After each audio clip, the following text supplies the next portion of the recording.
Tungi soat 11lar atrofida oshxonada idishlarni yuvayotgandim. Uy jimjit. Qizim komandirovkaga ketgan. To'satdan orqamdan uning qadam sasini eshitdim. U yengil qadamlar bilan kelib shundoq ortimda to'xtadi. Uning nafasi yelkamga urilardi. Men qotib qoldim.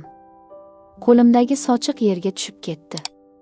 U bir qadam oldinga tashlab qo'llarini mening belimga sekin o'radi. Men sizni shunday uzoq kutdimki, deb pichirladi u. Mening butun vujudimda yong'in boshlandi. Men nima qilayotganimni bilardim. Bu mening qizimning eri edi. Assalomu alaykum qadrdonlar. Momoni hikoyalari kanaliga xush kelibsiz. Bugun men sizlarga shunchaki xiyonat haqida gapirmayman. Bugun men aqlga sig'maydigan, qoidalarni parchalaydigan, lekin yurakni tiriklayin kuydirib, qayta tiklaydigan qandaydir mudhish va ayni paytda aqldan ozdiruvchi muhabbat haqida so'zlayman. Agar siz ham birovlar eshitishga qo'rqadigan, lekin ichingizda isyon qilib yotgan sirlarni bilsangiz, videoni oxirigacha eshiting. Like bosing, obuna bo'ling. Chunki bu hikoya sizning eng yashirin torlaringizni chertishi aniq. Mening ismim Madina. 44 yoshdaman. 20 yildan beri yolg'izman. Erim tashlab ketgach, men butun hayotimni yolg'iz qizim Shahnozaga bag'ishladim. Men o'zimni ayol sifatida o'ldirdim. Mening orzularim, istaklarim yo'q edi. Bor maqsadim qizimni yaxshi joyga uzatish, uning baxtini ko'rish edi. Va nihoyat o'sha kun keldi. Shahnoza 23 yoshida Botir ismli yigitga turmushga chiqdi. Botir. U 28 yoshda it sohasida ishlaydigan, aqlli, kelishgan, madaniyatli yigit edi. Eng muhimi, u qizimni ko'ziga surtardi. Yoshlar o'z uyini olguncha vaqtincha men bilan yashashga qaror qilishdi.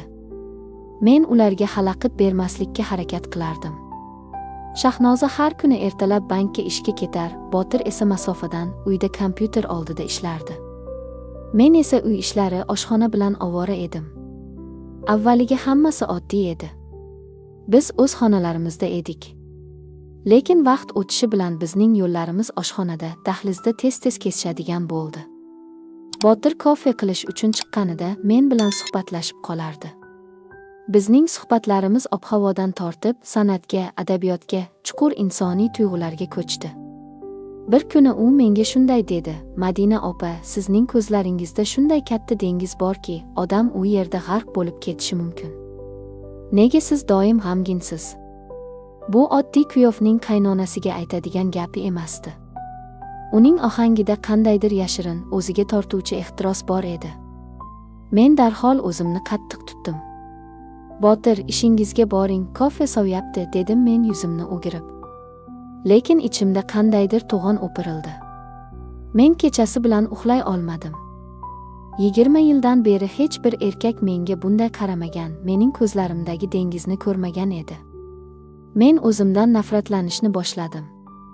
Qanday qilib qizimning eriga, yosh yigitga qarab hayajonlanishim mumkin? Bu qabihlik, lekin ko'z-ko'zga tushganda barcha qoidalar yo'qolarkan. Birinchi burilish. Kuzning sovuq oqshomi. Shahnoza ish yuzasidan 2 kunlik xizmat safariga ketdi.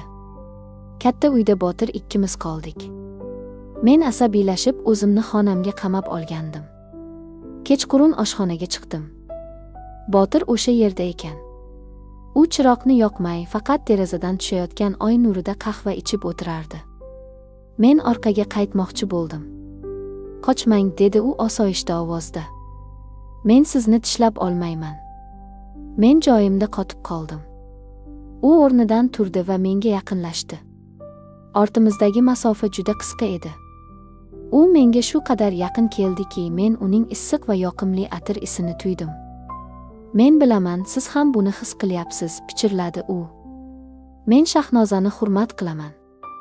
Lekin men sizni ko'rgan kunimdan beri o'zimni yo'qotib qo'yganman. Sizning sadoqatingiz, sizning sovuqligingiz meni telba qilyapti." Mening qo'limdagi stakan yerga tushib sinib ketdi. Men qaltirardim. "To'xta", dedim arang nafas olib. "Sen mening bolamsan. Bu xato."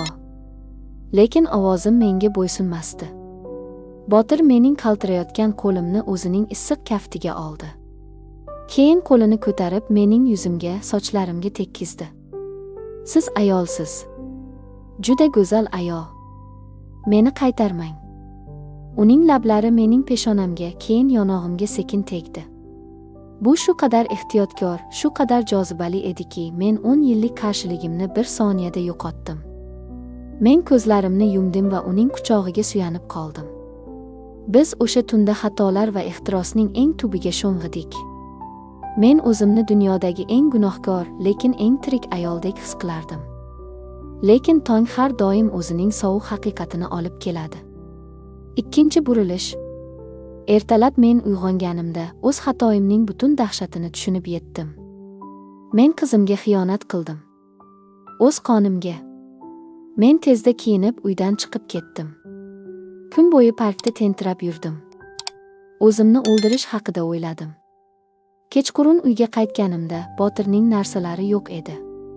Stol ustida qisqa xat turardi. Men sizni qoraga bulg'ashni xohlamayman. Siz o'zingizni ayblamang. Ayb menda. Men uydan ketyapman. Shahnozaga xizmat safariga ketdim deb aytdim. U meni asrash uchun o'zini olib qochdi. Oylar o'tdi.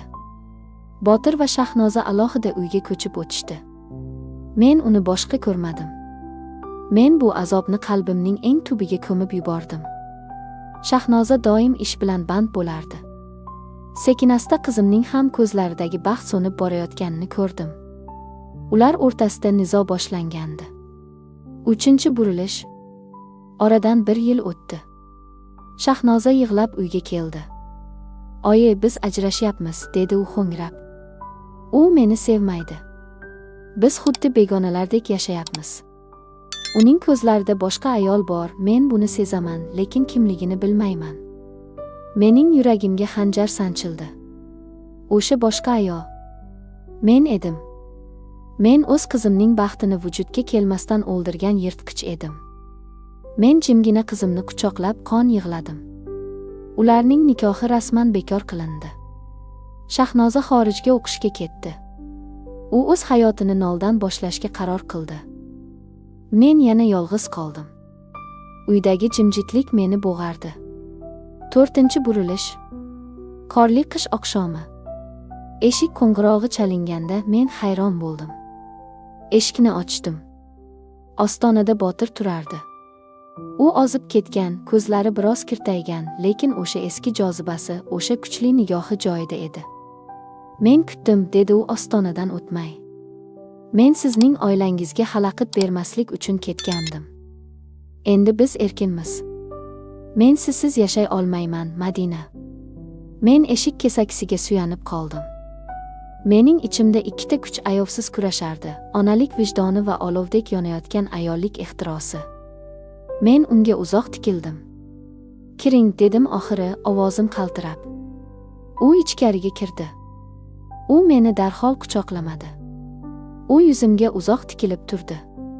Keyin mening yoshlangan ko'zlarimdan asta o'pib qo'ydi. O'sha oqshom biz choy ichib tonggacha suhbatlashib chiqdik. Bizning o'rtamizda hech qanday sirlar, qo'rquvlar qolmagandi. 5 va oxirgi burilish. Bugun biz birgamiz. Biz bu shahardan uzoqqa ko'chib ketdik. Hech kim bizning o'tmishimizni bilmaydi. Shahnoza o'ziga chet eldan munosib inson topdi va baxtli yashayapti. Men qizimga hech qachon bu sirni aytmayman. Bu sir men bilan qabrga ketadi. Men o'g'rimanmi? Ha. Men gunohkormanmi? Albatta. Lekin men 20 yillik muzlikdan keyin hayotga qaytgan tirik ayolman.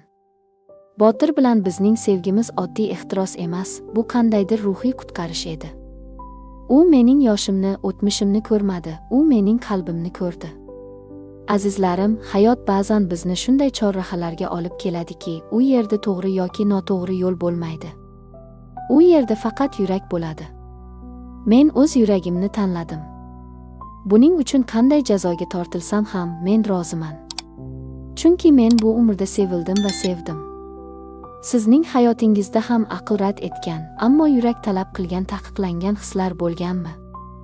Izohlarda yozib qoldiring. Men o'qiyman. Biz bilan qoling, chunki bu yerda hech kim sizni hukm qilmaydi. Bu yerda faqat haqiqat yashaydi. Ko'rishguncha qalb olovingiz hech qachon o'chmasin.